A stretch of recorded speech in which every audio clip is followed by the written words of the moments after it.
Hi everyone, welcome back.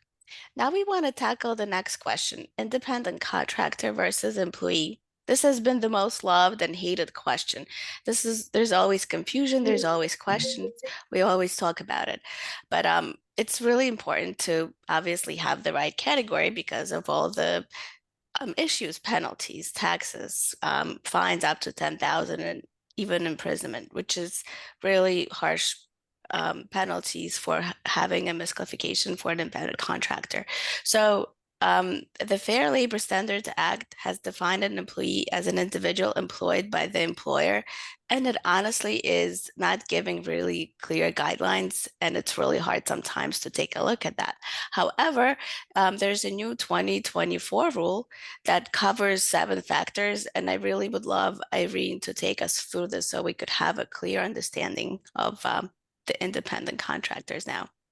Absolutely. Thank you so much, Jane. So absolutely, just like Jane said, there's this definition in the FLSA, Fair Labor Standards Act, that's just so terribly confusing because anytime you're using a definition for employee that has employed by an employer and has a root of the word in it, of course, that's not going to be the best definition at all for what an employee actually is.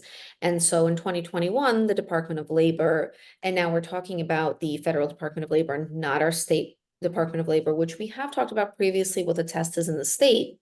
And that was very different, a lot more strict than the federal rule was, because the federal rule operated under the 2021 rule, which also it attempted to streamline the process, but what ended up happening was it caused a lot of misalignment with number one, how certain states worked, and number two, it also caused misalignment with the FLSA. And even though this FLSA definition is so broad, technically, anything should have fit under it, it didn't really solve the problem that the definition broadness was actually having.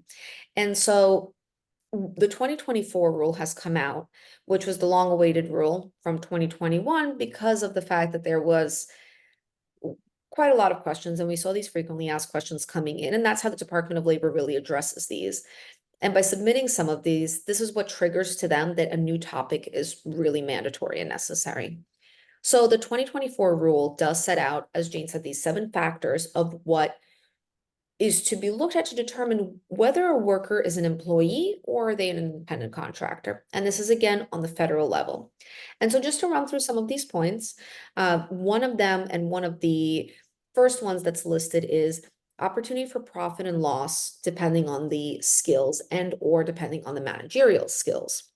So whether the parties can negotiate charges, who can make decisions on job acceptance, can they participate in any business expansion, or are they just there simply for a specific purpose and a specific project and nothing else?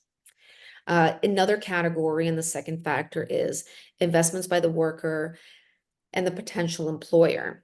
Meaning, are there any specific investments being put in by the company to invest in certain trainings, or if there's going to be any initial 90-day period of time. A lot of companies do this for probationary reasons where they do this hands-on training.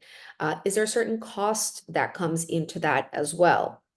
The next factor is a degree of permanence of the work relationship. And is there an exclusivity between the parties? Is there this understanding that that the employer has a responsibility to the employee, but the employee likewise also has a duty to the employer, and that they must show up at this time every single day, that there is a certain understanding that this is the work assigned and it must be done by this time every single day. The fourth factor is very common for companies in New York because it's one of the main factors that New York looks at as well, which is nature and degree of control. How much can the employer exercise control over work performance? How much could they exercise control over setting schedules? And do they supervise? Is there that training that we just talked about, are there afterwards any performance reviews that are used as a benchmark to assess whether the training has been successful and whether or not the employee is actually completing all of their job duties? The fifth factor is the extent to which the work is part of the main fiber of the employer's business. And so is the work critical, necessary? Is it central to what the employer's principal business is? Meaning, for example, and I'll use my firm as an example, if we were to have a web designer, for example, complete edits to our website, let's say, for example, that's going to be looked at very differently for the purposes of this test than if we, let's say, hired a paralegal that's just going to be providing some services on some cases and may not be full-time. So there, we see why there could be confusion between the two. Because it's the paralegal's work is central to the main principal line of business that we do, it's much more likely that that relationship will be considered an employee-employer relationship. The sixth factor is skill and initiative, and that looks at and evaluates whether the employer utilizes any specialized skills contributing to the business itself, and whether those skills are improved or worked upon through any employer provided training. So that brings us right back to some of the factors from before, but it's much more skill based. And then the seventh factor is any other indicator of economic dependence.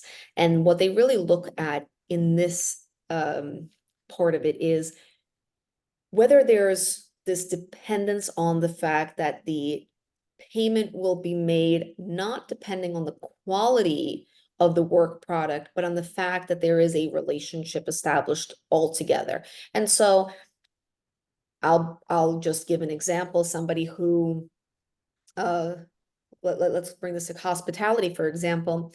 There may be wait staff that there was a complaint from a customer that day, but there is still a expectation and a valid expectation that that wait staff will be paid for the day regardless. And they are then an employee. Yes, there could be some other disciplinary action perhaps taken depending on the policies of the business, but that's not a question.